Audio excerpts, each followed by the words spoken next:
Катя!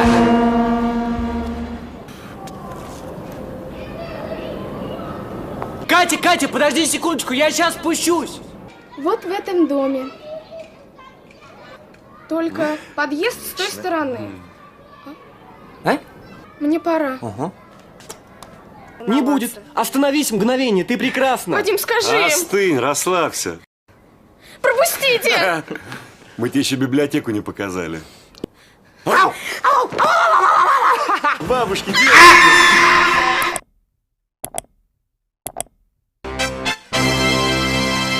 Film ini dibuka dengan menampilkan seorang gadis berusia 20 tahun bernama Katia. Ia diketahui tidak memiliki ayah alias yatim, dan saat ini tinggal di sebuah desa kecil bersama kakeknya yang bernama Ivan.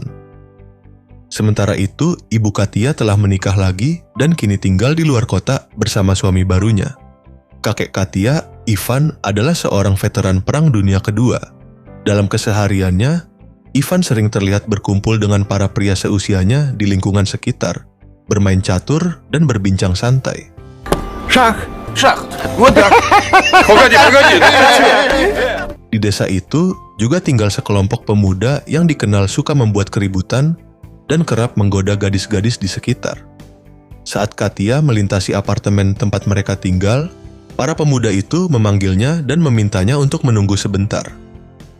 Ternyata, dua dari mereka adalah teman sekolah Katia dulu. Tak lama kemudian, dua pemuda itu turun dan menghampiri Katia. Mereka kemudian mengajaknya mampir ke apartemen. Awalnya Katia menolak dengan sopan, namun mereka menjelaskan bahwa hari itu adalah ulang tahun teman mereka yang bernama Daniel, dan mereka sedang mengadakan pesta kecil-kecilan. Karena merasa tidak enak hati, Katia akhirnya setuju untuk mampir sebentar ke apartemen tersebut. Sesampainya di apartemen, Katia terkejut melihat banyak botol minuman keras di meja. Daniel langsung menuangkan minuman untuk Katia, tapi Katia menolaknya karena ia memang tidak pernah minum alkohol. Namun, karena terus didesak, akhirnya Katia mencicipi juga. Ketika sedang bernyanyi lagu ulang tahun, salah satu dari mereka, yaitu Isro, diam-diam memasukkan serbuk ke dalam minuman Katia.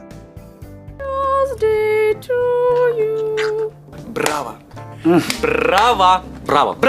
Tak lama setelah minum, Katia merasa pusing dan mual. Ia pun minta izin ke toilet, tapi mereka justru membawanya ke ruangan lain. Katia mulai curiga dan merasa tidak nyaman.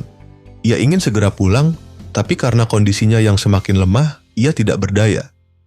Disitulah ketiga pemuda itu memperlakukan Katia dengan sangat tidak pantas secara bergantian. Setelah kejadian itu, mereka menyuruh Katia pulang dan memberinya uang. Katia sangat terpukul dan membuang uang itu karena merasa harga dirinya tidak bisa dibeli. Salah satu dari mereka, Ferran, sempat merasa bersalah karena ia mengenal Katia sebagai teman sekolah. Tapi Daniel dan Isro meyakinkannya bahwa semua akan baik-baik saja. Sesampainya di rumah, Katia menangis dengan sangat keras. Kakeknya langsung menghampiri dan bertanya, tapi Katia tidak bisa menjelaskan. Saat Ivan melihat ada darah, ia mulai mengerti dan akhirnya Katia menceritakan kejadian itu. Mendengar nama-nama pelakunya, Ivan marah besar dan berniat meminta pertanggungjawaban. Saat Ivan hendak mendatangi apartemen mereka, ia dihentikan oleh tetangganya yang bernama Robi. Что не случилось? Что это теперь положено у нас так? Где Катя? Они меня изнасиловали. Robi ternyata adalah seorang polisi. Ia menyarankan agar Ivan melapor ke pihak berwajib. Robi berjanji akan membantu. Polisi pun menyusun rencana. Mereka menyamar dan berhasil masuk ke apartemen.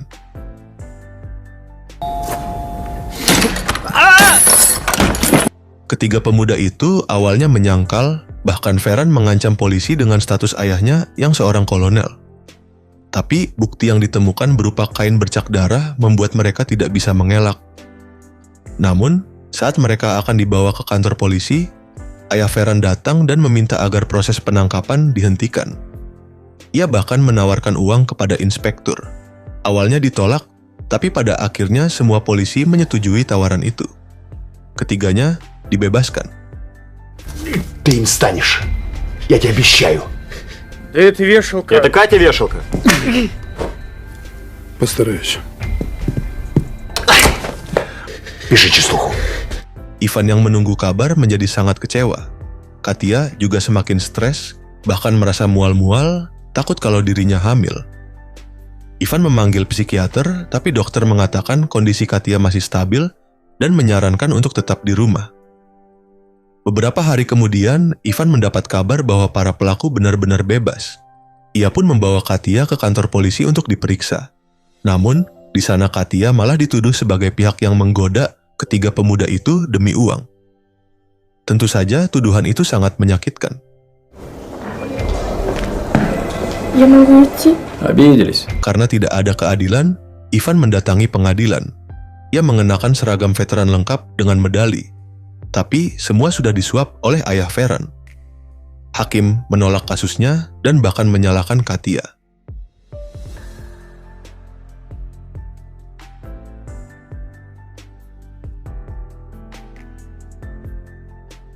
Ivan sangat murka. Ia merasa bahwa keadilan tidak bisa diandalkan. Ivan lalu memutuskan untuk bertindak sendiri. Ia menjual kebunnya untuk membeli senjata dari pasar gelap. Penjual sempat meremehkannya, tapi setelah melihat keahlian Ivan menembak, mereka menjadi segan.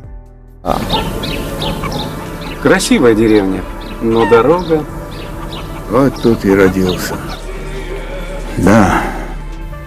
С глушителем. Нет, батя, с пламя-гасителем.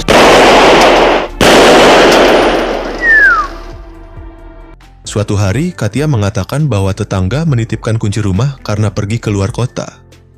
Ivan melihat ini sebagai kesempatan. Dari rumah itu, ia bisa mengintai apartemen para pemuda. Malamnya, Ivan kembali berkumpul dengan warga agar tidak mencurigakan. Setelah itu, ia ke rumah tetangga dan menembak botol yang ada di tangan Daniel hingga melukai dirinya.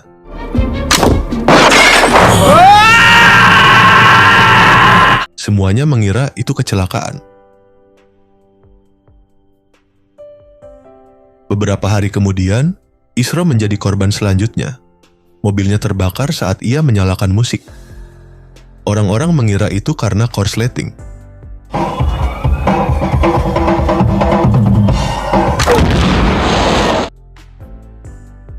Robbie mulai curiga pada Ivan, tapi tidak menemukan bukti apapun. Van, pemuda ketiga, menjadi sangat ketakutan. Ia bahkan mulai terganggu jiwanya. Ayahnya memberinya senapan untuk berjaga-jaga. Robbie mencoba mencari senjata Ivan, tapi tidak berhasil. Ketika polisi menggeledah rumah Ivan dan rumah tetangga, senjata sudah tidak ada.